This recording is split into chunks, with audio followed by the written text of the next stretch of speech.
अस्सलाम वालेकुम viewers, Malik rabbit farm से मलिक वकास। आज जी ये माशाल्लाह हमारे ये कुछ ब्रीडर्स चकवाल के लिए रवाना हो रहे हैं। ये देखिए माशाल्लाह एक से एक साफ़ सुथरा और टॉप क्वालिटी का रैबिट जो है वो भेजा जा रहा है। ज़बरदस्त सेहत के साथ है और आप लोग भी मलिक रैबिट फार्म के साथ अपने बिज़नेस का आगाज़ कर सकते हैं। जो दोस्त भी खरगोश फार्मिंग से रिलेटेड इंफॉर्मेशन लेना चाहते हैं, हम स्क्रीन के ऊपर नंबर जो है वो प्रोवाइड कर देंगे ताकि आप लोगों को मुकम्मल रहनुमाई मिल सके।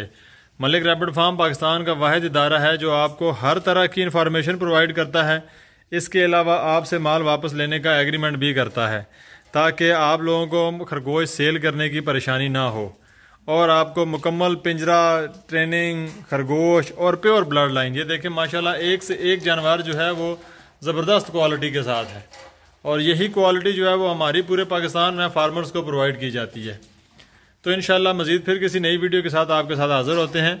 अगर आपको खरगोश फार्मिंग से रिलेटेड कुछ भी रिक्वायर्ड है तो आप हमारे व्हाट्सएप नंबर पर रब्ता कर सकते हैं। थैंक यू, अल्लाह हाफिज़।